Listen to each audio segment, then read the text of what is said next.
Magandang umaga po kapamilya. Ito po si Father J.Y. at tayo na po at magkape at pandasal.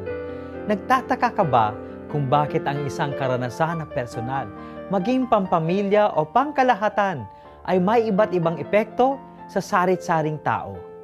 Subukan nating kumuha ng kandila, karne, buhangin, luwad o clay at kahoy. Ilagay po natin sila sa isang nagbabagang apoy. Makikita po natin na ang epekto sa iisang apoy ay iba't iba para sa iba't ibang bagay. Matutunaw ang kandila, mapiprito ang karne, matutuyo ang buhangin, titigas ang luwad, liliyab ang kahoy. Ganito din sa buhay. Ang iisang karanasan sa magulang ay may iba't ibang epekto sa kanilang mga anak. Ang iisang pamamaraan ng pagtuturo ay may iba't ibang dating sa bawat estudyante. Kaya mga kapamilya, tayo ang pumipili kung paano nating haharapin ang sari-saring unos at pait sa ating buhay.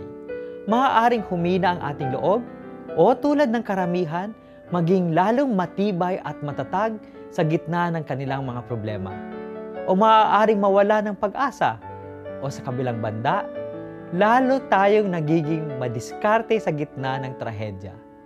Pagdasal po natin na mas piliin nating maging panalo sa buhay kaysa matalo. Magandang umaga po.